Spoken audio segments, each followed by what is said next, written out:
சரிங்க. நாளைக்கு வந்து தனியா தனியா போடலான்னு இருக்கேன் நாளைக்கு. எழுதி கொடுத்து வந்திருக்கு, தனியா போடலான்னு. சரி. எப்பொருள் யார் யார் கேட்பினும் அப்பொருள் மெய்ப்பொருள் காண்பறிவு. எப்பொருள் எத்தன்மையாயினும் அப்பொருள் மெய்ப்பொருள் காண்பறிவு.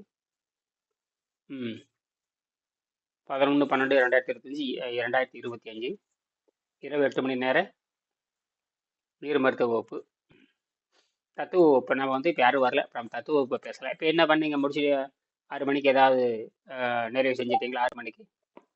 வணக்கம். ஆமாங்க. என்ன சாப்பிட்டு நிறைவு செஞ்சீங்க? வாங்க. ஐயா அது வணக்கம் ஐயா. வணக்கம். எங்க சங்கர் 2 மணி நாள் காணும், ஒரு வாரமாக காணும். ஐயா வேலைங்க ஐயா. சரி, ரைட் ரைட், பரவாயில்ல. சொல்லுங்க தயாளன். ஐயா, ஒரு 2 மணி போல சாப்பிட்டேங்கய்யா. பசிக்க ஆரம்பிச்சிட்டுங்க. பீட்ரூட்டு சவுச்சவ் வச்சு கொஞ்சம் சாப்பாடுங்க, லெமன் ரைஸ் சாப்பிட்டேன். சரி, ரைட். அவ்வளோதான். அப்புறம் அவ்வளோதான். அப்போ அதுக்கப்புறம் தண்ணி தான் குடிச்சிட்டு அப்படியே போட்டுருங்க. அப்புறம் அது அப்படியே இருந்தது, ஒன்றும் பண்ணாது. மயக்கம் ஒரு நாளைக்கு முன்னாடி பண்ணிக்கலாம். அதாவது கேட்கலைன்னா போடலாம், கேட்டா போடலாம். அதான், அதாவது வயிற்றுக்கு ஓய்வு கொடுக்கறப்ப உள்ளே இருக்கிற எந்த பொருளும் சாகாது, எந்த பொருளும் துன்பப்படாது. அப்படித்தான் விஷயமே. அதாவது வயிற்றுக்கு ஓய்வு கொடுக்கும் பொழுது, வயிற்றுக்கு ஓய்வு கொடுக்கும்போது உள்ளே இருக்குன்னா, நம்ம உணவு சாப்பிடுகிறதுனாலதான் உணவு சாப்பிட்றதுனாலதான் எல்லா உறுப்புகளும் சேதமடைகிறது. வயிற்றுக்கு ஓய்வு கொடுக்கறப்ப உள்ளே இருக்கிற எந்த உயிர் பொறுப்பும் உடலுக்கு எதுவுமே பாதிக்காது. ஏன்னா விஷம் போறதில்லை. என்னது விஷம் போறதில்லை. அதான், அதாவது விட்டலிட்டி. அதை என்ன சொல்றாருன்னா, fasting does not affect vital part of the பாடின்னு சொல்றாரு டாக்டர் அர்னால்ட் டெக்ரேட் தான் சொல்றாரு. அதாவது உண்ணா நோன்பு இருக்கிறப்ப, அது உணவு பழக்கம். இந்த உண்ணா நோன்புங்கிறது கூட சரியானது எனக்கு சரியா சொல்ல முடியல. ஆனால் உணவு பழக்கம் இல்லாத பொழுது, உணவு பழக்கம் இல்லாத பொழுது இப்படி புரிஞ்சுக்கலாம். உணவு பழக்கம் இல்லைன்னா உள்ள இருக்கிற எந்த பொருளும் கெடாது. சரி, அப்படின்னு என்ன ஆகுது? உணவு பழக்கம் இல்லாத பொழுது என்ன நடக்குதுன்னா, ஏற்கனவே உணவு பழக்கத்தினால் சேமிக்கப்பட்ட அனைத்து விஷயங்களும் ரத்தத்துல வந்து கலக்கும். ரத்தத்துல கலக்கலப்ப அந்த விஷத்தை வந்து நாக்கில வந்து காட்டும். ரத்தத்திலையும் கலக்கும், நாக்கிலையும் காட்டும். எப்ப எது வரை காட்டிகிட்டே இருக்கும்? நீங்க அந்த இப்ப புதுசா கை கொள்ற உணவு பழக்கத்தினால வந்து விஷம் படியாது. ஏற்கனவே இருந்த பழக்கத்தினாலதான் இந்த விஷம் வந்து படிஞ்சிருக்கு. அதை வந்து உள்ள எடுக்கும்.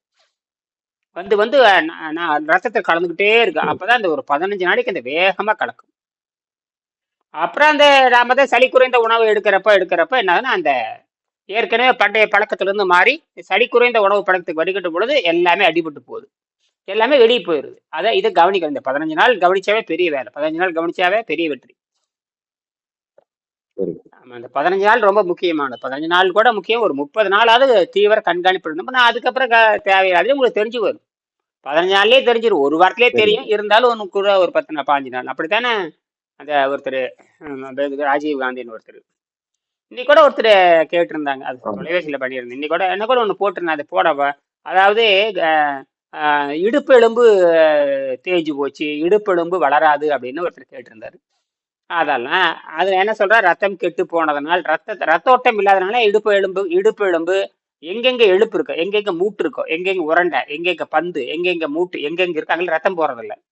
அப்ப ரத்தம் போல என்ன அர்த்தங்க? அடைச்சு கிடக்குன்னு அர்த்தம். அதனால அந்த எலும்புக்கு சரியா வேலை செய்ய மாட்டேங்குது. அதனால எலும்பு வளர்றதில்லை, புதிய ஊன் உற்பத்தி ஆகிறது இல்லை, இந்த மஜ்ஜை உற்பத்தி ஆகிறது இல்லை, என்னென்னமோ சொல்றான் வெள்ளை அணுக்கள் என்னென்னமோ. பாத்தீங்கன்னா அந்த எலும்புனுடைய மையம் இருக்குல்ல, ஊன், எலும்புக்குள்ள ஊன் இருக்கு, அந்த ஊனுக்குள்ள தான் வந்து வெள்ளை அணுக்கள் உற்பத்தி ஆகுதுங்கிறான். என்னது வெள்ளை அணுக்கள்? அதாவது மஜ்ஜைன்னு சொல்லுவோம், நம்ம தமிழ்ல ஊனுன்னு சொல்றோம். அங்கதான் வெள்ளை அணுக்கள் உற்பத்தி ஆகுங்கிறான். அதாவது எதிர்பார்த்தல், அது வந்து குறிப்பிட்ட அளவுக்கு இருக்கணும். இப்ப ரத்த ஓட்டம் அது ஒழுங்கா போகல அப்படின்னா அங்க எதுவுமே வளராது, அதனால வேலை செய்யாது. அப்ப என்ன, அமிலத்தன்மையா மாறிடும். அப்ப அந்த வலி கிளி பயங்கரமா ஒருத்தர் கேட்டிருந்தாரு, தீர்க்கவே முடியாதுன்னு சொல்றாங்களே, தீர்க்கவே முடியாது வெள்ளைக்காரன் பாய்ச்சல். அவன் கீழே அப்புறம் சொல்ல உங்க உணவு பழக்கம் என்னன்னு கேட்டா அவர் சரியா பதிலே சொல்லல. அப்புறம் அந்த அவர் ஒரு எழுதியிருந்தார், இப்ப உங்களை அனுப்புறோம் பாருங்க. இந்த மாதிரி அதுக்கு என்ன எனக்கு என்ன இங்கிலீஷ்ல எழுதியிருந்தாரு, இந்த காரணம் சொல்றாங்க அப்படின்னு. எந்த காரணமா இருந்தாத்தான் என்ன, எலும்பு வலின்னு வந்துட்டாவே வாதம் தான். எலும்பு வலி வந்துட்டாவே அவங்க வந்து பேரு 100 பேர் வச்சுக்கிறாங்க. எலும்பு வலி, எலும்பு சரியா உட்கார மாட்டேங்குது, எலும்பு நகர மாட்டேங்குது, எலும்பு வளைய மாட்டேங்குது, மூட்டு வளைய மாட்டேங்குது, இடுப்புல வலிக்குது, இடுப்புல உருண்டை நகர மாட்டேங்குது, முட்டி நகர மாட்டேங்குது, முட்டி விரிய மாட்டேங்குது, செவ்வு தேர்ந்து போச்சு. எல்லாமே ஒரே பொருள் தான். எல்லாமே சொல்லுங்க பரமதேவர் சங்கர். ஐயா ஆமாங்க ஐயா, வாதத்துக்கு வந்து அது எலும்போட அடர்த்தி குறைஞ்சு அந்த இடத்துல ஸ்பேஸ் உருவாகி ஏர் ஃபில் ஆயிடுதுங்க. சரி, அருமை அருமை. வாயு அது காற்று உள்ள பூந்து என்னென்னமோ பண்ணுது. இவன் என்ன பண்றான்னா, அந்த வெள்ளைக்காரன் என்ன பண்றான்னா 50 பேர் வச்சு விட்டுறான். ஆமா இல்ல, அவன் பாருங்க ஒரு தெரியாத பேர் தான் வைக்கிறாங்க. ஆமா, அவன் என்ன கேட்டிருந்தேன், எனக்கு என்னடா பேர் நான் பாத்துக்கிட்டேன். அப்புறம் திருப்பி அவங்ககிட்ட கேட்ட பேர் அது அவனுக்கு மட்டும்தான். அந்த நான் உடனே இதுல அவன் எழுதியிருந்தா ஒரு 3 என்னமோ ஸ்கேலரிசிஸ், நெர்வு டிசார்டர்னு என்னமோ நெர்வு என்னமோ ஒரு 3 வார்த்தை போட்டிருந்தேன், இதை படிச்சு பாருங்க அப்படின்னா. நான் பொதுவா சொன்னேன், அடையோ எல்லாமே உணவு பழக்கத்தினால்தான் வருது அப்படின்னா. அவன் அப்படிலாம் இல்லைங்க, ஏன் இந்த மாதிரி மருத்துவர் சொல்றாங்க, சரி அதை அனுப்பு அப்படின்னு. சரின்னு சொல்லி நேரா போய் கூகுள்ல போய் போட்டா அவன் வந்து இந்த காரத்துல அந்த நோய் வருது, அதுக்கு வந்து ரத்த ஓட்டம் நின்று போகுதுங்கிறான். ரத்த ஓட்டம் ஏன் நிக்குது? ரத்த ஓட்டம் ஒண்ணும் கொழுப்பு கட்டி. ரத்தம் ஏன் நிக்குதுன்னா உன்னுடைய உணவு பழக்கம். அப்ப உன்னுடைய உணவு பழக்கம் எதுவா இருக்குது? மாவு தான் இருக்குது. மாவு சாப்பிட்டா ரத்த ஓட்டம் நின்று போகும். ரத்தத்தை நின்று போச்சு, கொழுப்பு. அதேதான். இல்லைன்னா அந்த நரம்பு வந்து சுருங்க, நரம்புக்குள்ள 3 லேயர் இருக்குதுங்க ஐயா. அதுதான் ஏன் சுருங்குதுன்னா ஒரு உணவு பழக்கத்தினால, குறிப்பாக ஸ்டார்ச். என்னது ஸ்டார்ச், குறிப்பாக ஸ்டார்ச் எடுங்க. குறிப்பாக ஸ்டார்ச், அது விஞ்ஞானமே அதுதான். 72ஆம் பக்கத்துல என்ன சொல்றாரு, அந்த அவனுக்கு அந்த சம்பந்தப்பட்ட நபருக்கு அனுப்பிச்சேன். அது எங்க கவுந்தப்பாடின்னு நினைக்கிறேன், கவுந்தப்பாடியும் அனைமா சித்தோடையும் தெரியல, அவரு ஏதோ ஒரு பேர் போட்டு அனுப்பிச்சிருந்தாரு. அவரே தான் கேட்டிருந்தாரு. அப்புறம் ஒரு 15 நாளா நான் சொல்லியிருந்தேன் 50,000 முதல் கட்டணம் தவணை கட்டணம் கட்டிடு அப்படின்னு.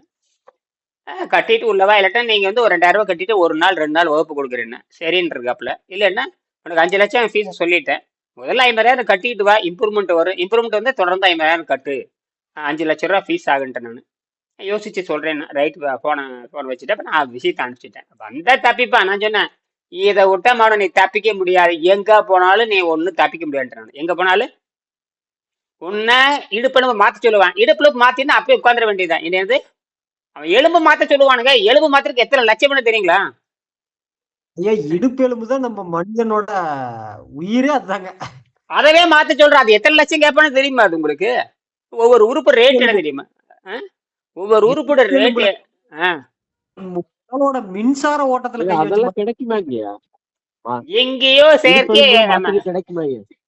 அதெல்லாம் 25 லட்சம் 30 லட்சம் எங்கேயாவது வச்சிருப்பானுங்க. அதெல்லாம் உயிரோட வேணும், பிளாஸ்டிக்ல வைக்க முடியாது, அது வந்து வச்சா நிக்காது, உயிரோட்டமா இருக்கணுங்க. என்னது அதுக்கு உயிர் இல்லாதது, உயிரோட்டமா இருக்கணும். இப்ப சிறுநீரக தானம் பண்றான்னா உயிர் பொருள் தான், ஆனால் அந்த உயிர் பொருளை உடம்பு ஏத்துக்காது. அதான் பெரிய விஷயமே. அவன் சாகிற வரைக்கும் மருந்து செத்தே போயிருவான், அதுவும் ஏத்துக்காது. இவன் சாப்பிட்ற உணவும் ஏத்துக்காது, இவன் சாப்பிட்ற மருந்தும் சேர்த்தாது. மொத்தத்துல 5 வருஷம் அதிகமா உயிர் வாழும், அதுக்கப்புறம் செத்தே போயிடுவான். அதுக்கப்புறம் பல லட்சம் செலவாயிரும். ஏற்கனவே மருத்துவ செலவு பல லட்சம், அந்த 5 வருஷம் வாழ்றதுக்கு பல லட்சம், செத்து போனதுக்கு பல லட்சம். அப்ப 1க்கு 9 செலவாயிரும். 1க்கு முதல்ல போய் சேர்த்துருக்கலாங்க. அதுக்கு பேசாம முதல்ல போய் சேர்ந்துட்டாலும் அந்த 50 லட்சம் மிச்சமா இருக்குமா? ஆனா ஒண்ணுங்க, 5 வருஷம் நரக வாழ்க்கையும் மிச்சங்க. 5 வருஷம் அது சொல்லுங்க, நரக வாழ்க்கையா? தினம் ஆஸ்பத்திரி, தினம் மருந்து, அப்ப எல்லாமே லாஸ், டோட்டல் எல்லாம் லாஸ். என்னது டோட்டல் லாஸ்?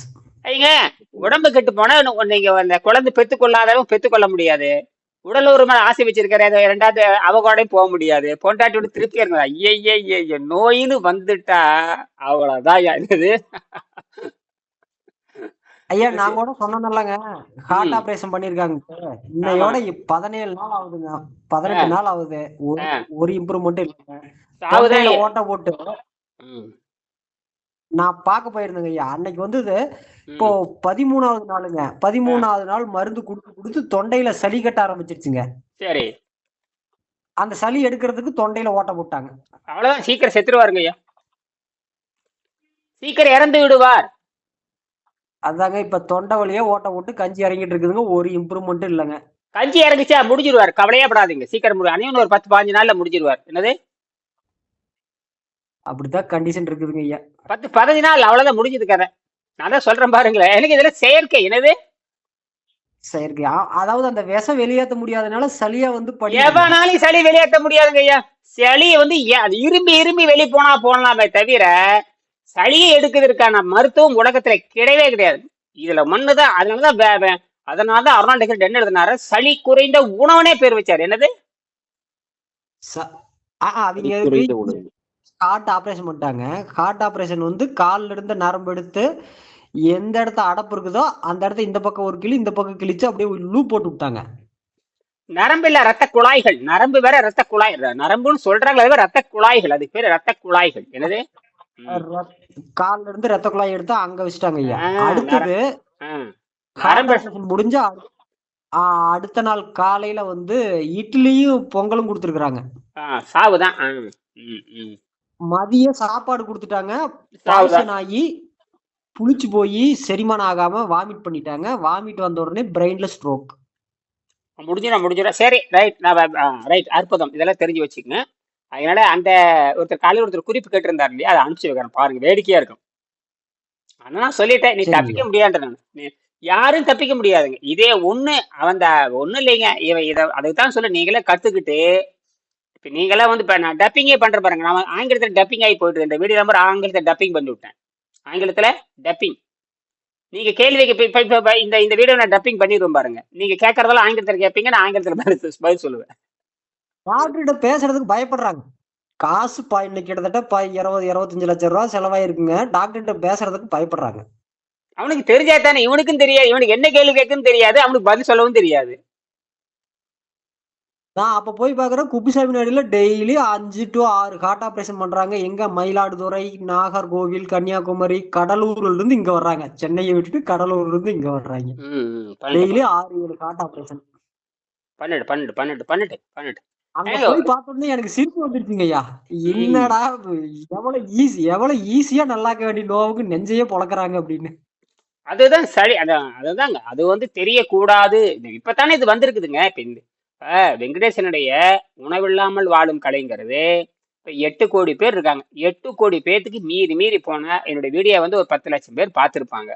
10 லட்சம் பேர்த்துக்கு இந்த புத்தகம் இருக்குது தெரியும். ஆனா ஒரு 10,000 பேர்த்துக்கு இந்த புத்தகம் இருக்கலாம். அதிகபட்சமா ஒரு 20,000 புத்தகம் வித்திருக்கலாம். எனக்கு அவ்வளவுதான் தெரியும். நானே இது வரைக்கும் ஒரு 3000 புத்தகம் வித்திருக்கிறேன். அவ்வளவுதான். நானும் 3000-4000 புத்தகத்துக்கு வித்திருக்கேன். அவ்வளவுதான். நம்ம கிட்ட ஒரு சிக்கல் இருக்குதுங்க. 3 வேளை நல்லா சாப்பிடுங்க, நோவு நல்லாயிருன்னு சொல்லியிருந்து நாமளும் காசு வாங்கிட்டோம்னு வச்சுங்க, எல்லாரும் வந்திருப்பாங்க. சாப்பாட்டை குறைன்னு சொன்ன உடனே அப்படியே பயப்படுறாங்க. அதான். அதனால வந்து இது ஒன்றும் பண்ண முடியாது. சரி, நம்ம நிறைவு செய்யலாமே. இப்ப நம்ம வந்து அந்த முதல் பாடத்தை பேசி நிறைவு செய்யணும். யாரும் வரலையா தெரியுது. சரி, பரிணாம சித்தாந்தம் முதல் பாடத்தை நம்ம படிக்கணும். இது ஒரு பக்கம் படிச்சுட்டு நிறைவு செய்யறோம். உலகில் மிகப்பெரிய கண்டுபிடிப்புகள் மிகப்பெரிய முக்கியமானது ஒன்று டார்வின் கண்டுபிடித்த பரிணாம சித்தாந்தம். சரிங்களா? என்ற விஞ்ஞானி என்று கண்டுபிடித்து விளக்கம் அளித்த பரிணாம சித்தாந்தமாகும். உலகில் உயிர் பல கோடி வருடங்களுக்கு முன்பாக ஓரிருடன் கூடிய ஒரு சில தாவரமாக தோன்றி பரிணாம வளர்ச்சியின் காரணமாக இன்று 6 மனிதனாக, இப்ப புரியுதா, ஒரு செல் உயிரினம் 6 மனிதனாக மாறி இருக்கிறதா. இந்த ஒரு செல் உயிரமா இருக்கிற பார்த்தீங்கன்னா அது சாப்பாடு கிடையாது, வெளிச்சம் தான். அதே மாதிரி தாவரத்துக்கும் சாப்பாடு கிடையாது, வெளிச்சம் தான். அதுதான் நாம புழுவா மாறுறப்போ சாப்பிட ஆரம்பிச்சோம். அப்புறம் அப்படியே கடைசியில மனுஷனா வந்து சாப்பிட ஆரம்பிச்சு இப்ப நம்ம சாப்பாட்டை நிறுத்துறோம். சாப்பாட்டை நிறுத்துறோம்னா சாப்பாட்டு பழக்கத்தை தான் நிறுத்தணும். சாப்பாடு எதுவுமே அர்த்தம் தெரியுமா? சாப்பாடுன்னா தமிழ்ல என்ன பொருள் புலவர் கேட்டீங்கன்னா, சானா சாப்பிடுறதுன்னு அர்த்தம், பாடுன்னா பாடுபடுறதுன்னு அர்த்தம். சாப்பிட்றதுக்காக பாடுபடுறத சாப்பாடு. சாப்பிட்றதுக்காக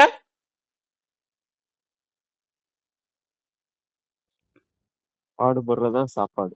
ஆமா, இப்ப அது சாப்பாடு. ஆமா, அது சாப்பிட்றதுக்காக பாடுபடுறது. இப்ப நான் என்ன இதையும் என்ன பண்றேன்னா, சம்பாதிக்கிறதுக்கு மட்டுமே வச்சுக்கிறேன். நான் என்ன பண்றேன், இதை வாழ்வதற்காகவும் இந்த ஆராய்ச்சி பரப்புவதற்காகவும் நான் பணம் சம்பாதிக்கிறேன், அவ்வளவுதான். சின்ன அளவு சம்பாரிச்சிட்டு இருக்கிறேன். எனக்கு சாப்பாடுங்கிறது தேவையில்லை. அப்ப வாழ்றதுக்காக பொருளிடுறோம். புரியுதுங்களா? சரி, நிறைவு செய்யலாயா.